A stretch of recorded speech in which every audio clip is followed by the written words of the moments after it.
Como o capitalismo está levando o clima da Terra ao colapso? Qual é a gravidade da situação atual e o que diz as ciências? Olá, sejam bem-vindos ao canal Ecologia e Política Marxista. Eu sou Jefferson Schoma e a gente vai falar sobre a catástrofe climática que foi produzida pelo capitalismo. Então, gente, vamos começar.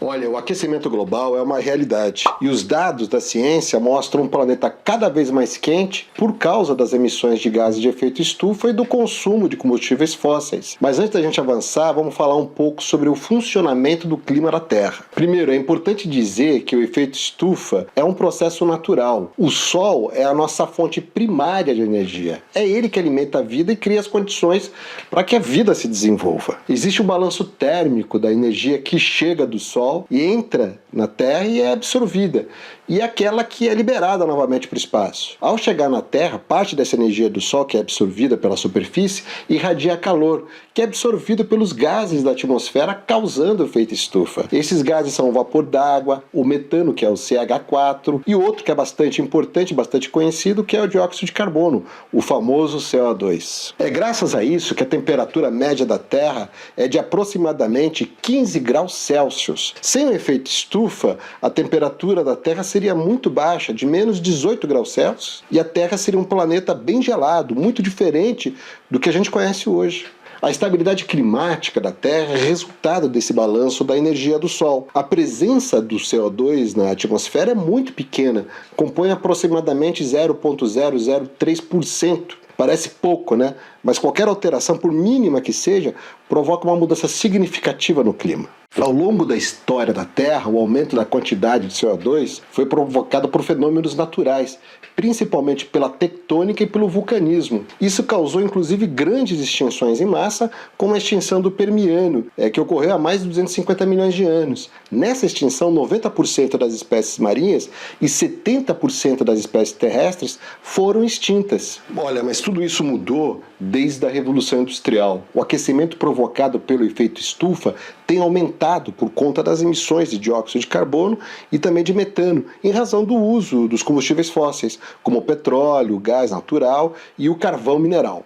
Lembrando aqui que os combustíveis fósseis são aqueles combustíveis formados por meio de processos naturais, como organismos mortos que estão soterrados há milhares de anos. Os combustíveis fósseis contêm uma alta quantidade de carbono e se tornaram o sangue das artérias do capitalismo industrial, que permitiu a sua expansão por todo o globo. Pelo menos desde os anos 60, os cientistas começaram a alertar sobre o aquecimento provocado pelos humanos. As petroleiras, inclusive, sabiam sobre os riscos já nos anos 70. Um dos estudos pioneiros sobre o aquecimento global foi encomendado pela petroleira ExxonMobil em 1977. E esse estudo já previa o aumento da temperatura global por causa das emissões de gases de efeito estufa. Mas é óbvio que a petroleira escondeu isso de todo mundo e ainda financiou campanhas negacionistas procurando confundir a opinião pública sobre o papel dos combustíveis fósseis no aquecimento do clima. Mas qual que é a gravidade da situação de hoje? Olha, os estudos de hoje mostram que a situação atual é muito mais grave do que aquela apontada pelo estudo da Exxon nos anos 70. Segundo o IPCC, o painel para as mudanças climáticas da ONU, desde a era industrial, a temperatura média global subiu 1,1 graus Celsius. Mas isso é apenas uma média global, porque em muitas partes do planeta a temperatura já superou os 2 graus Celsius. Como é o caso do Ártico, em 2020 a área do Círculo Ártico registrou um aumento superior a 3,5 graus Celsius acima dos níveis pré-industriais. Dá para ver muito bem aí no vídeo, são essas áreas em vermelho. O aumento da temperatura está relacionado diretamente ao aumento das emissões dos gases de efeito estufa. Nesse gráfico dá para ver essa correlação entre as emissões de dióxido de carbono, o aumento da temperatura média da superfície da Terra, entre os anos de 1850 até 2019. Aqui na esquerda do vídeo é a média da temperatura registrada a cada ano, e aqui embaixo é a quantidade de CO2 medida em partes por milhão. É bem fácil notar que a partir dos anos 70 há um salto nas emissões de CO2 e na temperatura da Terra. E tem um novo salto depois de 1990, como dá para observar. A partir de 2012, a gente vê outro novo salto na temperatura e das emissões de CO2, e todos os indicadores disparam. Também dá para ver que desde 2015 foram registrados os anos mais quentes da Terra, com destaque para 2016. Dá para ver também que a quantidade de CO2 aumentou de 280 partes por milhão lá no começo, em 1850, para aproximadamente 410 partes por milhão até 2019. Mas vamos atualizar esses dados e vamos falar de 2023. 2023, a concentração de CO2 na atmosfera atingiu níveis recordes, com 424 partes por milhão, segundo os dados da NOAA, que é a agência dos Estados Unidos que monitora os oceanos e a atmosfera. Em 2023, a concentração de CO2 na atmosfera atingiu níveis recordes, com 424 partes por milhão, segundo os dados da NOAA. Dá para ver aqui também que a emissão explode com a Revolução Industrial, mas ganha enorme impulso depois da Segunda Guerra. E o que é mais assustador? A concentração de CO2 hoje é a maior dos últimos 800 mil anos, como a gente vê aqui. Gente, vamos lembrar que a humanidade surgiu na Terra há aproximadamente 300 mil anos e nunca se deparou com um planeta com tamanha concentração de CO2. De todos os gases do efeito estufa, o dióxido de carbono é o mais preocupante. Aproximadamente 10 anos depois de ser lançado na atmosfera, o CO2 atinge a sua máxima capacidade de retenção de calor e pode permanecer por muitas décadas, uns séculos, na atmosfera e nos oceanos. É o chamado efeito inércia do CO2, ou seja, o CO2 de hoje vai aquecer o planeta nas próximas décadas e até o final desse século. Em 2023, os efeitos do aquecimento global ficaram escancarados. O mundo assistiu a terríveis ondas de calor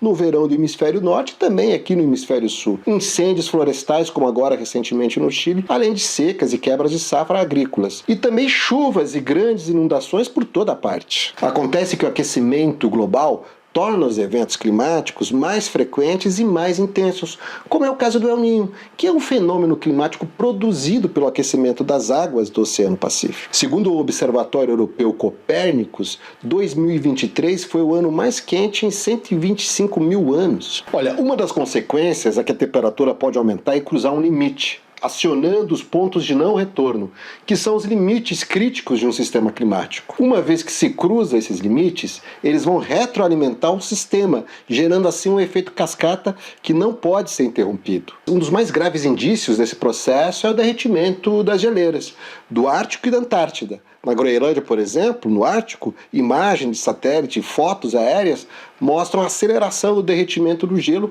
desde os anos 70. Entre 1972 e 1980, a Groenlândia perdia 51 gigatoneladas por ano de sua camada de gelo.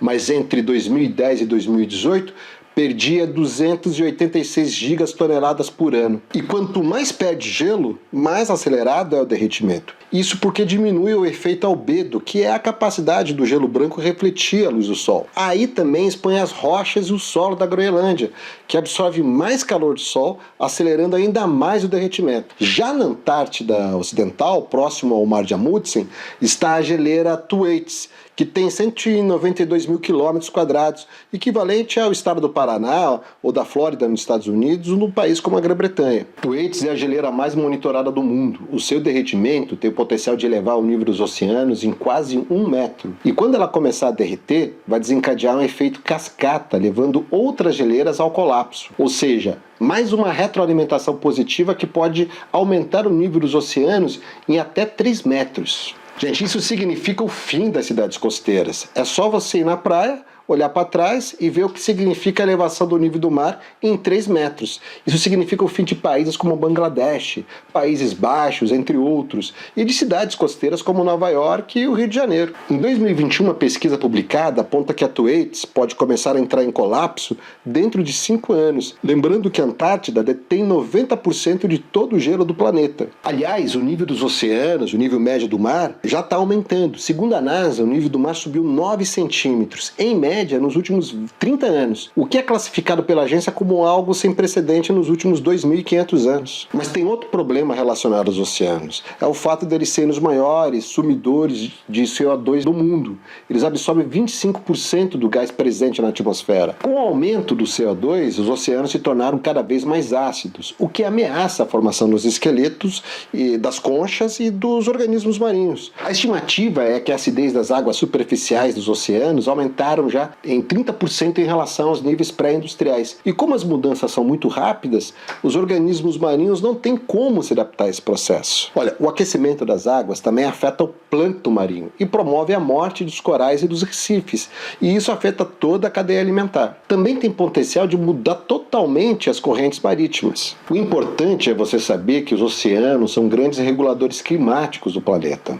As correntes marítimas distribuem a energia e o calor em todo o globo. Uma alteração que produza uma pequena paralisia dessas correntes tem efeitos catastróficos em todo o mundo. Um estudo publicado pela revista Nature indica que entre 1957 e 2004 já estamos tendo uma desaceleração de 30% da circulação do Atlântico Sul. Outro efeito do aquecimento é o derretimento do permafrost, um tipo de solo encontrado no Ártico, no norte da Rússia e no Canadá principalmente. O permafrost é um solo permanentemente congelado e recoberto por uma camada de gelo e neve, mas com o aquecimento ele está derretendo cada vez mais rápido. E dentro do permafrost existe uma imensa quantidade de matéria orgânica que, uma vez descongelada, vai liberar dióxido de carbono e metano. A estimativa é que o permafrost contém até 1,6 mil gigatoneladas de carbono. Isso é mais do que o dobro de carbono que tem na atmosfera. Olha, trocando em miúdos, o permafrost é uma bomba relógio climática. Para cada aumento de 1 grau Celsius na temperatura média da Terra, o permafrost pode liberar de 14 a 19 bilhões de toneladas de carbono na atmosfera, o que equivale a 4 a 6 anos de emissões de carvão, petróleo e gás natural. Além disso, o derretimento do permafrost pode liberar vírus e bactérias aprisionadas há milhares de anos no gelo. Olha, em 2016, um surto de antraz na Sibéria contaminou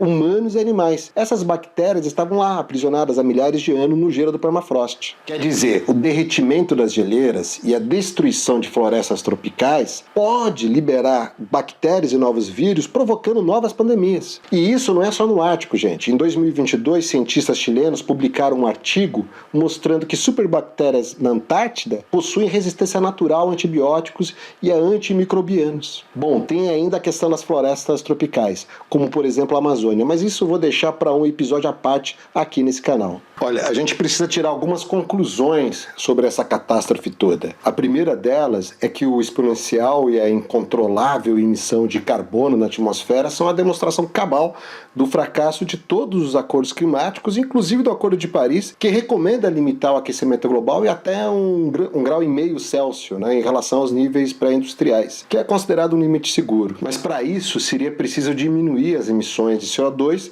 em 45% até 2030, o que significa uma redução de 7% ao ano, chegando a zero por volta de 2050. Mas vamos falar a verdade, a gente está muito distante disso. E a maior comprovação desse fracasso é que desde os anos 90, quando começaram os acordos climáticos, as emissões de carbono só aumentaram. O próprio IPCC já disse que deveremos ultrapassar o limite de 1,5 grau Celsius ainda na próxima década. Ou seja, podemos ingressar nos piores cenários estipulados pelos climatologistas, que prevêem um aumento da temperatura média global acima de 2 graus Celsius ou até mesmo muito próximo ou superior de 3 graus Celsius, ainda nesse século. A segunda conclusão é que o capitalismo provocou uma crise que este modo de produção não pode parar e que ameaça toda a humanidade, principalmente os mais pobres e vulneráveis. A verdade é que os combustíveis fósseis ainda são a principal fonte energética para a produção capitalista. Apesar de toda essa conversa sobre transição energética, existe uma corrida pelas últimas grandes reservas petrolíferas do planeta, como é o projeto que pretende explorar o petróleo lá no Alasca, ou mesmo a exploração do petróleo na margem equatorial aqui no Brasil, na Amazônia brasileira, que vai ganhar um vídeo específico específico sobre esse tema aqui no canal. Olha, realmente não são boas notícias que a ciência nos traz. Talvez para muitos esses dados não sejam nenhuma novidade, mas o que precisamos entender é que a crise climática é a própria manifestação da crise histórica do capital. Há uma famosa frase que diz que é mais fácil acreditar no fim do mundo do que no fim do capitalismo, mas é preciso inverter essa ordem, a ordem dessa frase. Para enfrentar a catástrofe climática e deter a crise da biosfera, precisamos superar o modo de produção que a criou. É ingenuidade achar que os capitalistas vão tomar consciência de suas atitudes e vão transformar o capitalismo numa coisa mais sustentável. Isso é besteira. É ingenuidade também achar que só as ações individuais vão reverter a catástrofe. É preciso muito mais. É necessário uma revolução social, uma revolução das relações sociais de produção, no qual o poder político e econômico seja assumido pela classe trabalhadora em aliança com os oprimidos. Mas também é preciso de uma revolução do próprio aparato produtivo da sociedade. Uma revolução de como se produz, o que se consome, como se consome e como se distribui a produção. Uma revolução das forças produtivas para transformar a matriz energética e todo o aparato produtivo. Mas, gente, a gente vai falar mais sobre isso em outros episódios. Então, gente, até a próxima.